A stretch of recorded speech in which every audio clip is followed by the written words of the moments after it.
ਅੱਜ ਤੁਹਾਨੂੰ ਦੱਸਦੇ ਹਾਂ ਕਿ ਕਾਰੋਬਾਰ ਤੇ ਮੁਲਾਜ਼ਮਤ ਦੇ ਵਿੱਚ ਫਰਕ ਕੀ ਹੈ। ਮੁਲਾਜ਼ਮਤ ਪੱਕੀ ਆਮਦਨ ਹੁੰਦੀ, ਹਰ ਮਹੀਨੇ ਲੱਭਣੀ ਹੁੰਦੀ, ਮੀਂਹ ਜਾਵੇ ਜਾਂ ਹਨੇਰੀ। ਰਿਸਕ ਘੱਟ ਹੁੰਦਾ ਇਹਦੇ 'ਚ। ਸਹੂਲਤਾਂ ਜਿਹੜੀਆਂ ਹੈਗੀਆਂ ਨੇ, ਸਹੂਲਤਾਂ ਬਹੁਤ ਜ਼ਿਆਦਾ ਹੁੰਦੀਆਂ ਨੇ। ਰੈਸ਼ ਲੱਭਣੀ ਹੈ, ਸਸਤੀ ਲੱਭਣੀ ਹੈ, ਮੈਡੀਕਲ ਲੱਭਣਾ A to Z ਬੱਚਿਆਂ ਤੱਕ। ਫਿਰ ਇਹਦੇ 'ਚ ਇਹ ਕਿ ਟਾਈਮ ਫਿਕਸ ਹੁੰਦਾ, ਤੁਸੀਂ 8 ਘੰਟੇ ਡਿਊਟੀ ਕਰਨੀ ਅਤੇ ਬਾਕੀ ਜਿਹੜਾ ਹੈਗਾ ਟਾਈਮ ਤੁਹਾਡੇ ਕੋਲ ਆ, ਉਹ ਆਪਦੀ ਜ਼ਿੰਦਗੀ ਨੂੰ, ਆਪਦੇ ਮਾਮਲਾਤ ਨੂੰ ਤੁਸੀਂ ਦੇ ਸਕਦੇ ਜੀ। ਅਤੇ ਕਾਰੋਬਾਰ ਦੇ ਵਿੱਚ ਆਜ਼ਾਦੀ ਹੁੰਦੀ, ਜਦੋਂ ਦਿਲ ਕੀਤਾ ਜਾ ਕੇ ਦੁਕਾਨ ਖੋਲ੍ਹ ਲਈ। ਆਮਦਨ ਜਿਹੜੀ ਹੈਗੀ ਉਹ ਵਾਫਰ ਮਿਕਦਾਰ 'ਚ ਹੁੰਦੀ ਹੈ। ਮਿਹਨਤ, ਅਕਲ ਅਤੇ ਕਿਸਮਤ ਦੇ ਨਾਲ ਪੈਸਾ ਕਦੇ ਵੀ ਸੋਚ ਤੋਂ ਵੱਧ ਸਕਦਾ ਹੈ।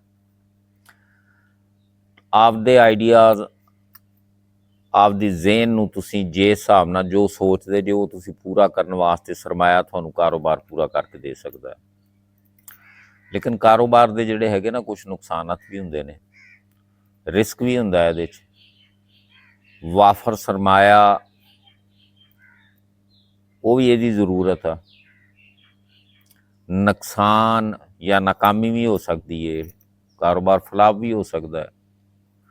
ਟਾਈਮ ਜ਼ਿਆਦਾ ਦੇਣਾ ਪੈਂਦਾ ਹੈ, ਇਸੇ ਤਰ੍ਹਾਂ ਪੈਸਾ ਵੀ ਜ਼ਿਆਦਾ ਦੇਣਾ ਪੈਂਦਾ ਹੈ। ਨਤੀਜਾ ਤਾਂ ਇਹ ਹੁੰਦਾ ਹੈ ਕਿ ਮੁਲਾਜ਼ਮਤ ਦੇ ਵਿੱਚ ਸਕੂਨ, ਪੱਕੀ ਆਮਦਨ ਅਤੇ ਘੱਟ ਰਿਸਕ, ਤਾਂ ਮੁਲਾਜ਼ਮਤ ਚੰਗੀ ਹੈ।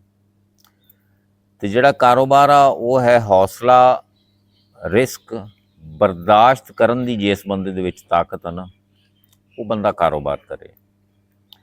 ਮਕਸਦ ਇਹ ਆ ਵੀ ਤੁਹਾਡੀ ਜਿਸ ਤਰ੍ਹਾਂ ਦੀ ਸੋਚ ਆ, ਤੁਸੀਂ ਉਸ ਪਾਸੇ ਨੂੰ ਤਰਜੀਹ ਦਿਓ। ਇਹ ਸਾਰਾ ਕੁਛ ਮੈਂ ਤੁਹਾਨੂੰ ਦੱਸਤਾ, ਇਹਦੇ ਹਿਸਾਬ ਨਾਲ ਆਪਦੀ ਜ਼ਿੰਦਗੀ ਉਸ ਪਾਸੇ ਨੂੰ ਮੋੜੋ। ਅੱਲਾਹ ਤਾਲਾ ਜ਼ਾਤ ਤੁਹਾਨੂੰ ਖੁਸ਼ ਰੱਖੇ। ਹੱਸਦੇ ਵਸਦੇ ਰਹੋ, ਆਬਾਦ ਰਹੋ। ਅੱਲਾਹ ਹਾਫਿਜ਼।